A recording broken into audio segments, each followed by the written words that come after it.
Another day, another story. To learn to manage obstacles that hinder weight management, including emotional eating and unhelpful thought patterns that may cause you to overeat or select unhealthy foods. Emotional eating. Emotional eating refers to those times when we eat not because we are hungry, but in response to an emotion such as stress, anger, sorrow, boredom, or excitement. Many people who struggle to lose weight report emotional eating and using food for comfort. Food has feel-good effects on the brain, which explains why it can improve mood or relieve emotional stress. For example, chocolate raises the levels of the feel-good hormone, serotonin, in the brain. Comfort foods, which we tend to crave in response to our emotions, though, are usually high in sugar and fat, and can damage our weight loss efforts. So it's important to find a long-term solution to managing emotions that doesn't negatively impact your health. Targeting the triggers. Triggers are the events or environmental factors that kickstart your emotional eating. Life events and the stresses of daily life, such as unemployment, financial pressure, health problems, relationship conflicts, work stress, bad weather, and fatigue, can trigger negative emotions in you, which can lead to emotional eating. Emotional eating can lead to an unhealthy vicious cycle. Your emotions trigger you to overeat. You then feel guilty about overeating and getting off track, which leaves you feeling down and more likely to overeat again. Here are a few situations and emotions that may trigger overeating. Social, eating when around other people and being encouraged by others to eat, for example, having an appetizer or dessert because everyone else is having one. Emotional, eating in response to boredom, stress, fatigue, tension, depression, anger, anxiety, or loneliness. Situational, eating because the opportunity is there, for example, smelling freshly baked goods while passing a bakery, or eating popcorn while watching a movie. Thoughts, eating as a result of negative thoughts about yourself or making excuses for eating, for example, not feeling happy about your appearance or thinking you'll never lose weight so there's no point in eating well. Physiological, eating in response to physical cues, for example, increased hunger due to skipping meals, or eating to manage pain. How to manage emotional eating. Identifying your eating triggers is the first step to getting out of the vicious cycle of emotional eating. The next step is developing alternative responses to these triggers other than eating, such as distracting yourself by going for a walk, talking to a friend, or taking a bath until the urge to eat passes. Here are some other techniques some people find helpful in managing emotional eating triggers. Think about whether your hunger is physical or emotional. If you had breakfast 1 hour ago and now feel hungry, maybe it's due to boredom or stress rather than actually being hungry. Try not to keep comfort foods in your home if they are hard for you to resist. Try a stress management technique such as yoga, meditation, or relaxation. Make sure you are not depriving yourself of food. Sometimes people limit their food intake too much in an attempt to lose weight quickly, which increases cravings, especially in response to emotions.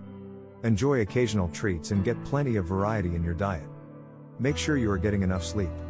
You might be craving foods and snacking to try to give yourself an energy boost. Select healthy snacks, such as fresh fruits and vegetables with low-fat dips, or try low-fat versions of your favorite foods, such as unbuttered popcorn or light hot chocolate. They may help with cravings. Make sure that you drink plenty of water so that you don't mistake thirst for hunger. Keep a food and mood diary, recording what you eat and how you felt at the time. This may help you identify patterns and connections between your mood and food. Restructuring unhelpful thoughts. Challenging unhelpful thoughts that can lead to emotional eating is another important strategy for weight management. Our emotions are often a result of how we interpret events and circumstances. Reshaping negative thoughts to positive thoughts helps us gain control of the way we feel and act. Let's talk about how to change negative thoughts into positive thoughts, often easier said than done. This is called cognitive restructuring. Remember that we're not able to change the people and circumstances around us, but we can change the way we think and respond to both. Cognitive restructuring and weight loss. Many people who have struggled with weight loss report having negative thoughts about their ability to lose and maintain weight. Past dieting failures and thoughts about their self-perception and their body image generally fuel these negative thoughts. Replacing these unhelpful thoughts with constructive ones will help you change the way you think about yourself. Here are some examples that show how to change negative thoughts into positive ones. Negative thought. I've always been overweight and I will never be thin. Positive thought. I have always been overweight but have succeeded losing some weight in the past. The trouble was that I gained it back when I reverted back to my old habits. If I slowly change my thought process, habits and behaviors, I will lose weight and maintain it permanently. Negative thought. Even though I've been eating well and exercising, I have not lost any weight this week. I'm obviously doing something wrong. I cannot be bothered to carry on. I knew I would not be able to do it anyway. Positive thought. Although I have not lost weight this week, I did eat well and did more exercise, which has made me feel good. I lost 1 pound last week, so I'm still on the right track. Negative thought.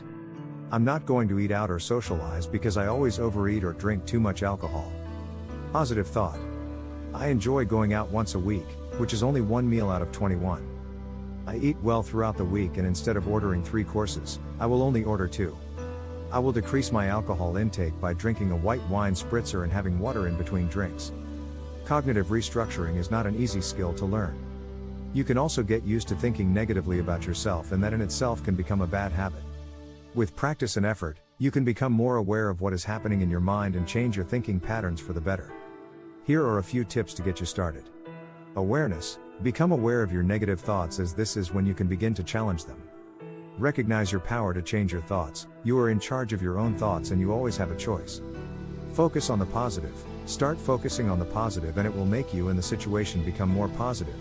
For example, I blew my diet this morning by eating that donut.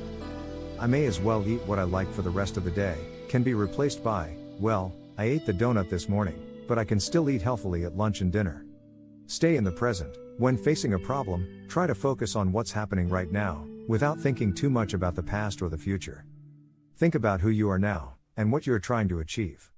Inverting your negative thoughts, seeing whether the opposite thought holds true can be helpful. For example, negative thought, eating this chocolate will make me feel better. Positive opposite, eating this chocolate will not make me feel better in the long term. Thanks for watching. Please subscribe.